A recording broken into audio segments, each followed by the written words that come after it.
This video is brought to you by Sporlan, quality, integrity, and tradition.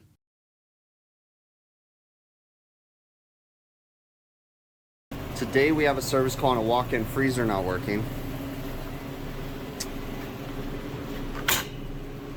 Bungees. Well, looks like maybe a bad fan motor or maybe it came unplugged, but the most important thing is we're not gonna just stop at the obvious. We're gonna big picture this thing, right? We're always looking to give the customer the best value, okay? So we'll look into that. Let's have a look at the back of the coil. We still don't even know if that's the only problem. It's a little frosty. Doesn't look too bad. Just visual inspections. See that line set exiting the box? There's no P-trap on it, but maybe there's a P-trap on the other side of the wall. You can't always just judge it by what you see, right? Because that runs out, this box is outside of the building, and then it goes up through the building. So maybe there's a P-trap elsewhere. Yeah, so we're going to grab our tools, open this guy up, and figure out if it's a bad motor or what. All right, my walk-in freezer condenser is right here. This particular system, the power for the evaporators comes from here, okay? It comes from up on the roof. So we need to keep that in mind. I'm also a little concerned too because I would expect there to be ice on the suction line. Now, this insulation's trashed, certainly needs to be replaced, and yeah, maybe looks like there's a little. But you can see it's completely disintegrated. Yeah, that stuff's trash. I don't even know how I could get it off. But that insulation needs to be replaced. I guess there's some frost on there. Yeah, so this is where we open it up. We open this up. The defrost clock sends power down to the evaporator. That's what turns on the fan motors, is the number 4 terminal from the defrost clock. So this is where we need to start.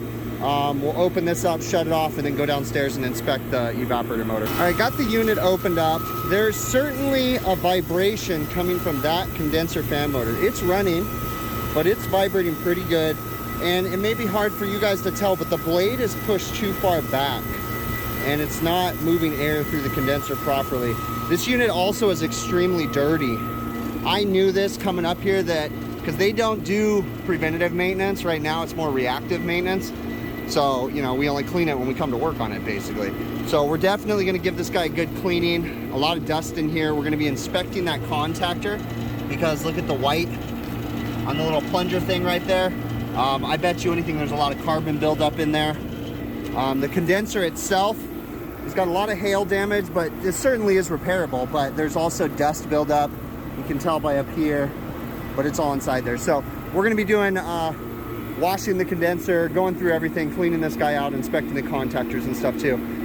But we're gonna start with the obvious, which is that evaporator fan motor that's not working. So we're gonna go down there, inspect that guy. We can look at this motor right here too. Now that it's slowing down, this one slows down nice and good. This one though, yeah, that blade is not, oh wow, it's bent. Because if you look right here, this is sticking out, but then you go over here, this is not sticking out at all. Not sticking out at all. Yeah, this whole thing's bent, so we need a new blade on this guy too. Because of that wobble that's been going on, I'd more than likely put a new motor at the same time. This one I think was running fine. So yeah, just big picture stuff here, always paying attention. But let's get downstairs and look at that evaporator. Got the cover pulled off and this guy is locked up. Yeah, it's got like something going on where it keeps getting stuck, like, and then like, and the fan blade looks like it might be cracked too. So we need to investigate that once we pull it off. I am out in the Southern California desert. I am about 2 hours away from my shop, about an hour in one direction away from the closest supply house. So what I went ahead and did was I called another technician, and he's gonna pick up parts, because what I'm gonna go ahead and do, talk to the customer about it. We're gonna go ahead and replace this blade and motor, and then we're gonna replace 2 blades, 2 motors down at the evaporator, and 2 motor brackets. The evaporator has ECM motors, and in all honesty, those ECM motors don't do too well in the walk-in freezers, and it has a different style of bracket. So we're going to convert it to this style of bracket so it can accept a normal motor. So I have the technician picking all of that stuff up. In the meantime, I'm not going to sit around and waste the customer's time and money. I'm going to go ahead and start cleaning this guy. So the first thing I'm going to do, I'm going to hose everything off, but the first thing I'm going to do is just attack this with my blower. Get in here.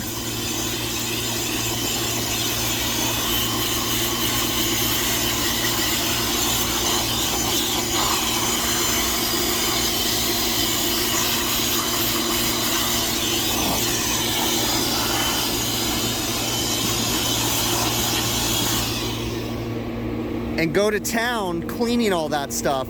Blow out the condenser too, but I'm still gonna rinse the condenser, but hit that guy up. You can see the dust. The California desert beats it down.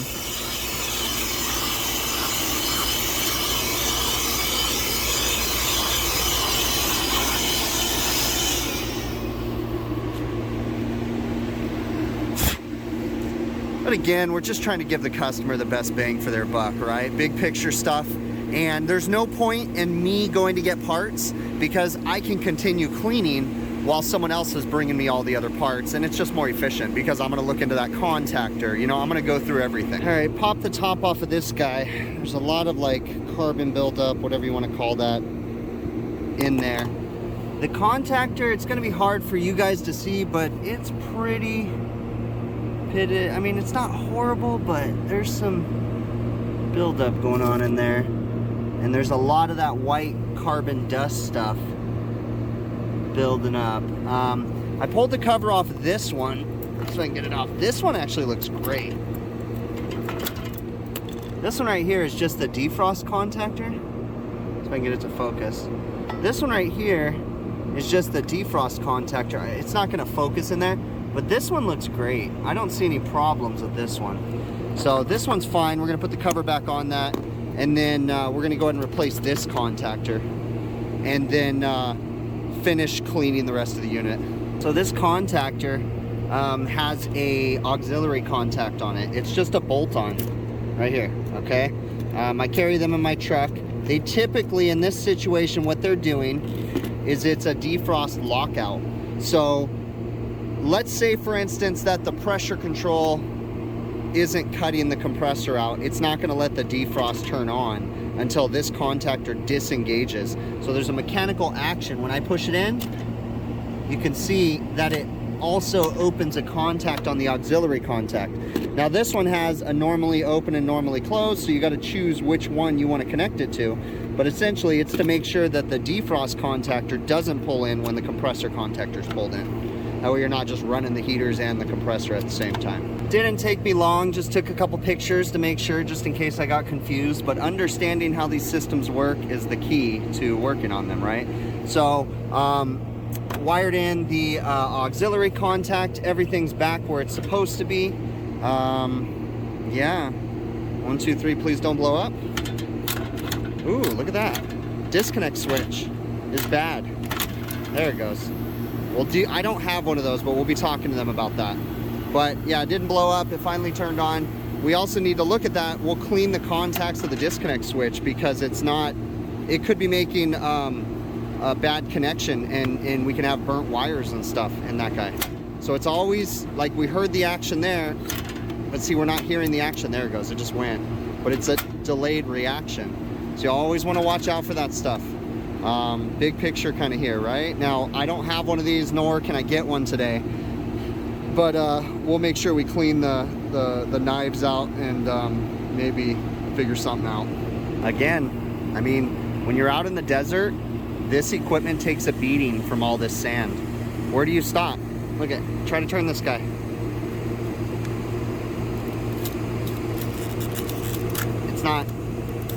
It's not turning. Look at, the clock is barely doing anything. Try to turn it with my fingers. It's not going. There it goes. Oh, good gosh, but see, it's getting stuck. So the customer I still don't know what their complaint was. I mean, they said a fan motor wasn't working, but they also said that it wasn't temping correctly. And the evaporator wasn't iced up, right? So there could be something else going on. That defrost clock could be part of it, you know? So always looking at everything on these. So I pulled the contactor apart to get a better look at it. Look at the points on the inside of here. You can see they're pretty corroded. And then the same thing down here, pretty corroded. And then right here. So this is an OEM contactor. This equipment is probably from the 2006 is what I'm thinking, era, somewhere in there. And that's pretty good life for that contactor. But yeah, it's time. And again, it wasn't bad in front of us, but it's one of those things that it's a preventative measure. We're here, right? And this is a walk-in freezer. This is a critical piece of equipment. This particular customer is okay with me taking care of critical stuff and making sure that it's working right. And on top of that, like I said earlier, I'm out in the Southern California desert. I'm hours away from my shop, you know, hours in round trip from a supply house. The last thing you want to do, and in fact, last night was when I got this service call, and I puckered a little bit. It's like, oh no, please, not a service call out there, you know? But luckily, it was just, you know, they were able to wait, so we come out this morning, and it's okay. We're going to take care of this, and we're going to make sure that when we leave, this thing's working to the best of its ability. All right, so we got the motors pulled out, sitting over there temporarily, and we're going to give this guy a good old rinse, and then we'll get some coil cleaner on there, deep down inside there. Most of it's going to be sand, but we're still going to give it a good rinse. Get in here, rinse the compressor off. Obviously paying attention to what you're getting wet. You don't want to damage any components, but we're going to do our best to really get this guy cleaned up. Give it a cleaning it probably hasn't had in a long time and or won't have for another long time. But look at all that sand coming out. All nice and dirty. So we're going to go to town on this guy. Look at that yumminess coming out of there. Just plain dirt. Look at it. It's all dirt. I got hot water too, so that's the cool thing. Look at little bit of brightener cleaner from Refrigeration Technologies mixed with some water. Got the foam sprayer from Refrigeration Technologies. Got my safety glasses on and go to town getting that stuff in there. I love how this stuff just foams right up. So we'll get it all in there. Get it from the other side too, make sure it penetrates, and then we'll give it a good rinse.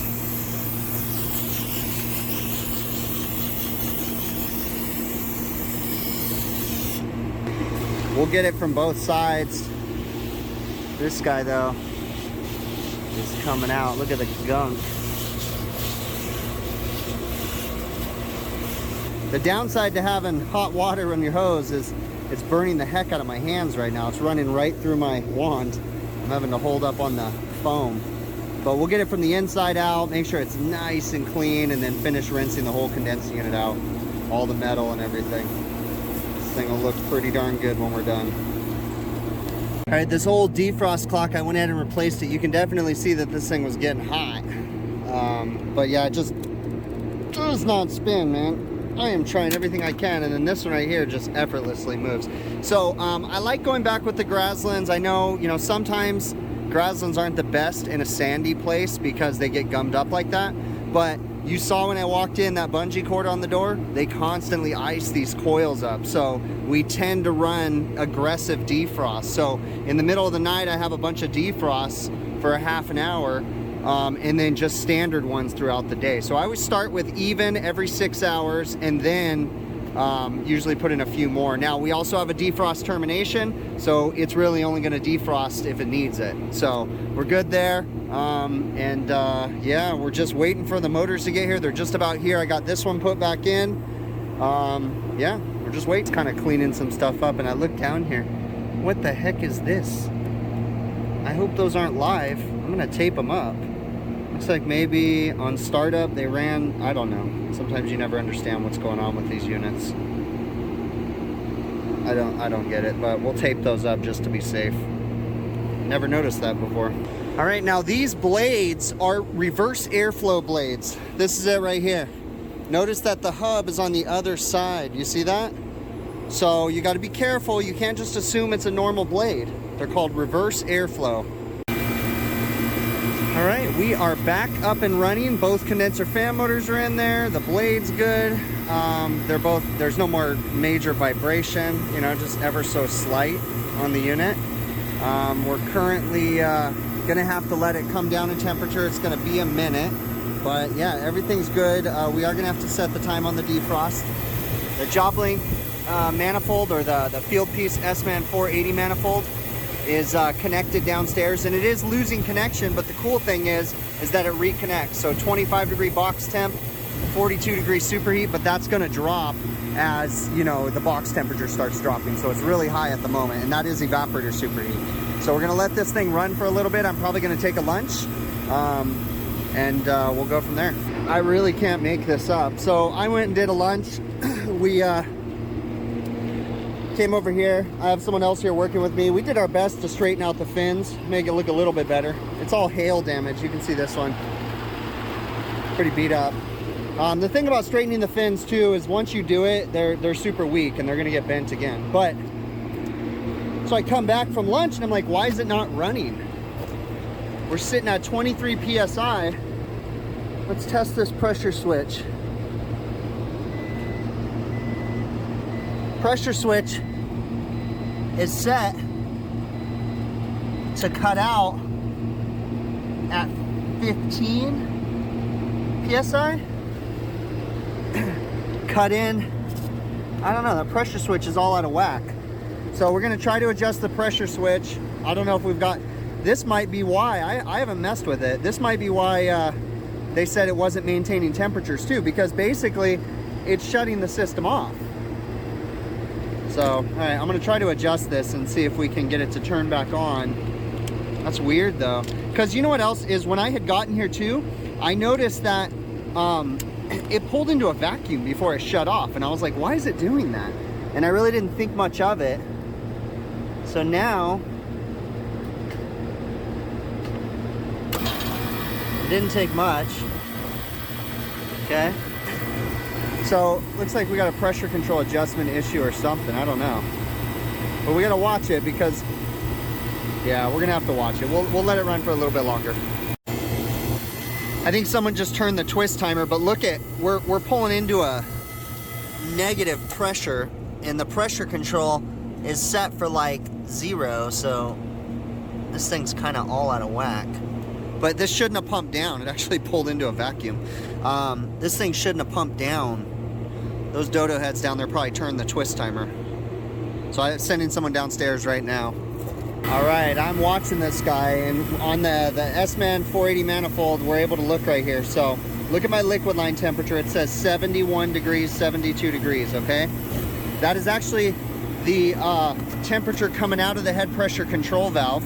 If we go to this one right here, the liquid drain coming out of the condenser, what we're gonna see is that it's 58 degrees. So what that tells us is we're basically bypassing. The head pressure control valve is bypassing right now, okay? If I get my discharge line temp right here, 164 degrees, okay? So discharge line is running through, it's throttling the refrigerant coming out of the condenser, and it's putting hot gas into the receiver to try to elevate the head pressure because we're running really low head pressure. Okay, but here's the thing, it's not doing, I think it's got a restriction in it. I think that the original charging instructions, 7.1 pounds is what they want you. They've calculated the flooded charge. But this guy right here is not fully bypassing. So it should be, but we're not elevating our head pressure high enough. And so what I think is happening is I think that there's a screen or something stuck in this valve, and it's not allowing it to bypass properly because it's cold coming out of the valve going into the receiver right now.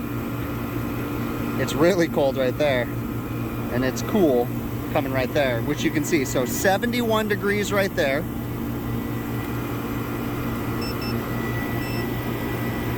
161 right there. 67 right there. So it's letting some refrigerant through, but not enough. And we're starving the evaporator right now, which is why our suction pressure is so low when our box temperature is high. So if we go right here, So our box temperature right now, give it a second, is 6 degrees. So it's coming down, but we have a failed head pressure control valve, and or it's not bypassing enough, basically. So we are gonna have to replace that. I'm thinking that we're gonna get by right now, but we definitely need to address that. And that's probably why that pressure control was kind of acting wonky too. Well, no, that doesn't make sense about the pressure control, but this head pressure control valve is not working properly. Another thing we want to point out is it's about 56 degrees outside right now, okay? Ish, you should see about 30 degrees over condensing temperature, right? So, or 30 degrees over ambient, approximately, okay? You know, and granted we're flooding.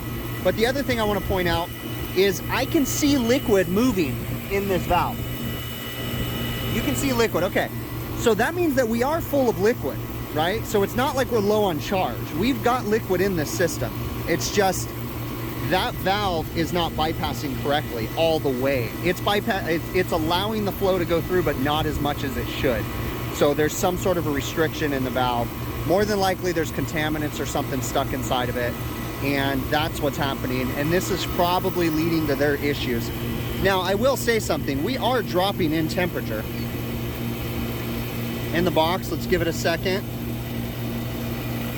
for the probes. The probes, we're slightly far because we're running through the building, outside of the building. So it takes a second for them to connect. It's 4 degrees inside the box, 4 degrees. And we have it set for -10. So it is working. It's just we're not flooding correctly, is what's happening here, is our biggest problem. What I did temporarily was disconnected that fan motor because I wanted to see how the system operated. We've now driven our head pressure up to 193 or 86 degree condensing temperature. My liquid line temperature or liquid drain coming out of the condenser is now 80 degrees because we're actually feeding refrigerant through the condenser. My superheat is dropping. Basically, we're making the system operate the way it's supposed to. That head pressure control valve is not working properly. It's Friday at 2:30 in the evening or afternoon. I really don't want to, it looks like we just satisfied too. I bet you these dodo heads, yes, they just twisted the twist timer again downstairs and shut it off. So what I'm tempted to do, because I don't have one of these, and again, I'm out in the boonies, I'm tempted to go ahead and throw a fan cycle control on here, and then basically just get it so that head pressure control valve doesn't even bypass. And then that way we can have a pressure differential across that valve. As the outside air temperatures drop, and again, where I'm at right now, it'll probably drop, the lowest might be like 15 degrees at nighttime because we're out in the middle of the desert. So when that happens, you basically have you don't have a big enough pressure differential across the expansion valve for the expansion valve to work properly. And more than likely, that's what's going on here and why the customer was having all these issues. So again, it's gonna take some time to get the customer to approve the head pressure control valve and stuff. So I'm gonna throw a fan cycle switch on here. We're actually gonna disconnect this fan motor, turn this one back on, and then I think that'll probably get us through. All right, take the tiniest bit of nylon, just put a tiny drop right there, and then a tiny drop right there, okay? And then just spin this guy a few times, and then we'll thread it onto here and tighten it on. So that way we'll still have a service fitting. I'll put a Schrader in there, and then we'll put the pressure control on that one. I'm actually gonna run the head pressure a little bit higher because I want the least amount of attempts to bypass at the head pressure control valve. In a perfect world, I pull it out of the system and bypass the whole head pressure control valve, but I really don't wanna have to go through all that trouble right now. So my fan motor should be kicking on here any minute. I have it set right at about 275, 280, so I'm in there. These things are never 100% accurate either, so you always got to pay attention to that. But should be turning that fan motor on here any minute. There it goes. Just turned it on at about 290, and then let's see where it turns it off at. So I have my differential set for about 50, so that means we're going to run an elevated head pressure through the weekend. So let's see what's happening here. There we go. It just turned off about 240. So it's gonna run higher than normal head pressure because again, I want it to try not to bypass at that head pressure control valve. And I thought maybe, hey, let's clip the tip and let the pressure out of the dome, but I'm also afraid that the diaphragm's bad inside there. and if that's the case, it'll leak out the refrigerant. So I'd rather not have to cut the tip off of that if I don't need to. So we're just gonna let this thing run like this. We're gonna put it back together, and then we're gonna talk to the customer. I'm gonna be honest with you. I mean, I know we put a lot of work into this today, but they may want to consider replacing this equipment, because I have a feeling we got some sort of a restriction down in the coil too, because we are running a little bit lower than normal suction pressure, and the superheat's rather high for a 4-degree box. So I'm gonna go downstairs too before we leave and see if there's a strainer on that TXV that I can try to clean, because we could have a restricted strainer. Or, you know, it happens on this equipment, that valve could be sized wrong. Who knows, you know, it's just a giant dumpster fire here. So altogether, we still need a head pressure control valve, we still need a disconnect switch, and we know we have some sort of a restriction, and or, again, another possibility is that coil's massively oversized, or this condensing unit's massively oversized. There's so many variables here. The van is a disaster right now, but I keep this Sporlan BQ kit right below here. Perfect. Always keep an extra strainer. I have a bunch more too, but because what we do is we're doing a hot swap, so I have it pumped down and then I shut off the condensing unit at like 8 psi. So I'm going to pull this off real quick, throw the new one in, even if the other one, that way we can pull it out, put this one in, and then call it a day. And again, I think we're going to be okay, but I don't want to keep throwing more parts at this equipment because there's so much going on. So if it wasn't running and we couldn't have it operating, then I would change the whole valve or dig into it further, but I don't think we're going to need to go that far. So the strainer was a little bit dirty, but not enough to restrict it really. Yeah, it's just a little bit dirty in there, but I swapped it out anyways. There's definitely some sediment in there though. Again, it's kind of hard for you guys to see, but there's some stuff. So we swapped that out for now, but I don't expect there to be a huge difference here. But we're gonna put this guy together. I think we're gonna be fine through the weekend, and we're gonna talk to them about where they wanna go with this. All right, so it's running. It's like -2 right now. So it's coming down. It's not working as good as I want it to be. But another thing we have to remember too is that compressor is massively oversized because we're hitting extreme temperatures, right? So in the summertime, that condensing unit's sized for like 115 degree ambient, right? And right now we're getting 20 degree ambient at the low, the extreme low. Right now it's like 50 degrees, but yeah, that happens, and you know, so it's not really set up the way it should be.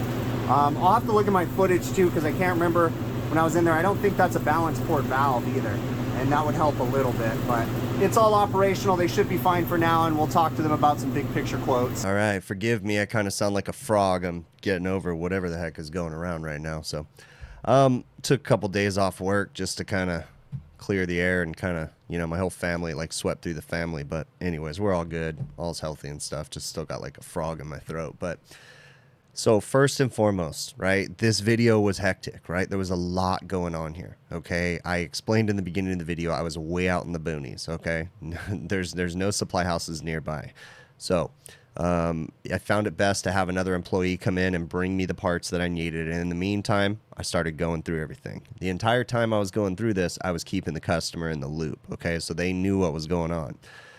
They approved everything that we did as we went step by step. And again, because this customer doesn't do routine maintenance, they do reactive maintenance, okay? So when we go out there, they want us to PM and service this equipment and bring it up to par, okay? It's not the best thing in the world, you know, of course, and they know it, but on a corporate level, it's just long story. They can't get the approval to do proper preventative maintenance, okay? Even though to you and I, it doesn't make any sense. That's just how it works with some of these corporations. The budgets don't add up, okay? So with that being said, I brought them through this step by step. They understood, okay? I was bringing everything up to their attention. They were okay with it. You know, we made upgrades to the fan motors because I stock normal, you know, refrigeration motors in my van, but those weird ECM motors, they don't, and I can stock those, but I don't have very good luck with those in freezers. So we find it better to go ahead and replace them and put in the PSC motors, the standard refrigeration style motors. I think it's like the 4-inch ones or whatever they are. So we went ahead and did that, converted it over. So now, you know, we can easily change the motors out. And then you guys saw the evolution of events. The pressure control's out of whack. adjusted that, got it dialed in, okay? Those pressure controls do drift over time, but this one was pulling the system into a vacuum. I really want to change the pressure control, but I made temporary adjustments. But at the point that I got to the pressure control, that's when I was like, look, I already put a defrost clock, a time clock. I'm sorry, I already put a time clock, fan motors, contactor, you know, and it's like, okay, we're putting the brakes on here. So I adjusted the pressure control rather than throwing another one on there, because I knew, I'm like, I need to keep going through this system. Okay. So then I found the head pressure control valve was not, or was restricting the system when it was bypassing. Okay. So went ahead and put a fan cycle switch on there temporarily, so that way the head pressure control valve wouldn't even attempt to bypass, because I found that it wasn't restricting when it was in normal flow. Okay. So there's a lot of stuff to unpack with this one, right? And I know, you know, for those of you that don't understand the way the refrigeration system works and stuff, you know, maybe it's kind of confusing, but there's a lot going on here. Yes, I could have clipped the tip on the power head of the head pressure control valve, right? And theoretically, it would have stopped trying to bypass. But if you guys have ever experienced this, sometimes when you clip the tip on the top, the little pressure relief on the dome, when you clip that, if the bellows are damaged in the head pressure control valve, it can actually leak out the entire refrigerant charge instead of just the gas charge that's in the power head of that head pressure control valve, okay? So I didn't want to run that risk. So instead of that, I threw the fan cycle switch on there, and I proved my theory by just disconnecting the condenser fan motor and then testing the temperatures across the head pressure control valve to make sure that we weren't getting that restriction anymore, okay? So put a fan cycle switch on there temporarily, elevated the head pressure so it wouldn't even get close to trying to bypass the head pressure control valve, okay? And then just gave the customer the laundry list of problems and said, where do you want to go with this, okay? It has now been 3 weeks, and I let them know, okay, running that high of superheat, that is a compressor killer, okay? Deadly compressor killer. That compressor is on life support, all right? It's not going to last long. Again, I gave the customer all the information, and they're the ones that make the decisions on where they want to go to this, okay? I highly suggested to them that they go ahead at a minimum and just change the condensing unit, okay? In a perfect world, they go ahead and convert the entire system over, new evaporator, new condenser, change it to 448A, and be done with it. But it's their decision to make, okay? So I'm there to do a big picture diagnosis, right? I want to go through the system. I want to, you know, bring it up to tip-top shape. And halfway through this, I started to feel guilty. And even driving home, I'm feeling guilty in my heart, right? I'm thinking, man, I spent too much money on this. Man, I shouldn't have done that. Man, I shouldn't have done that. But I have to stop and remind myself, because this customer does reactive maintenance, this is what they get, okay? This is what happens when they don't maintain their equipment. They send me out there. They want me to do whatever you have to do to get it going. So you start going through it, okay? And you think, okay, it's just going to be fan motors, you know? So I'll go ahead and upgrade the fan motors. Okay, it has a defrost clock. Okay, I'll throw a defrost clock, time clock. I mean, contactor. Okay, no big deal, you know? But then it's like, okay, wait, pressure control, head pressure control valve, disconnect switch. I mean, yeah, in the grand scheme of it, if I'd have known everything was wrong with it from the beginning, I'd have said, hey, let me just patch this and you guys can replace the equipment. But it doesn't always work that way, right? I can't fully diagnose the refrigeration system when you have evaporator fan motors that aren't working right. They all have to be running, right? And in the meantime, while I'm waiting for the parts, I'm just continuing on with the diagnoses, you know? So this is not an ideal situation. And while I do not encourage anybody out there to just go start throwing parts at crap, right? But there's a reason why I went through all these steps. And again, with the customer's approval, with the customer's permission, okay? So they haven't done anything yet. You know, I give them everything and they make the decisions. The equipment's still working. I've actually been out to the location multiple times for other things and checked on the equipment. They're like, oh, it's working great, you know? On a corporate level, though, this is also not one of those places that they'll never fix it. No, they will change the equipment. And in all honesty, now that we're in the new year, this had started before the new year. So now that we're in the new year, I'm pretty sure they'll go ahead and approve the equipment replacement. I don't think they're going to approve any repairs. They're going to tell me just to go ahead and change out the equipment because they're very proactive about changing their equipment. So You know, it is what it is. It's kind of crazy when you get these calls. You know, I start to feel guilt inside of me as I'm driving home, thinking, oh man, that's a lot of stuff to throw on there. But you know what? No, we have to remember, if they don't maintain their equipment, this is what happens. You know, we go out there to do one thing. It's dirty, hail damage, you know, bad contactors, bad disconnect switches. That could have all been taken care of, prevented, cleaned, you know. So then I could have literally just gone out there for a true service call where it was clean, you know, the contactors were in good shape, the time clock was in good shape, and I could have said, oh my gosh, we've got a bad head pressure control valve. You know, it could have just been a simple repair, but because they do reactive maintenance, this is what they get. So, you know, we still have to be honest. We still have to be fair. I billed for all my time. I didn't discount anything, and they're totally okay with it. But we just have to document everything, right? And be super thorough.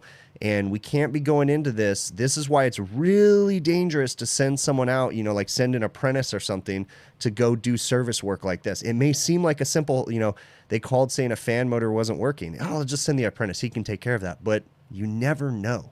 We need to have an understanding of how our equipment's working. So that way we can, you know, because we may walk into a giant disaster dumpster fire like this was, right? So, hey, I really appreciate you guys making it to the end. It's so humbling. Happy New Year to everybody. Hopefully you guys are healthy, safe. Remember, we got a couple really big events coming up. We have the AHR convention in Las Vegas, Nevada. I will be at the AHR trade show at the Sporlin booth. I will be doing time at the Sporlin booth. I will also be doing time at the Refrigeration Technologies booth. I will also be there with my buddy Brett Wetzel from the Advanced Refrigeration Podcast. He will be at the Sporlin booth. We will be doing a live stream together on Monday evening of AHR at the Sporlin trade show. I'm sorry, at the AHR trade show. We'll be at the Sporlin booth.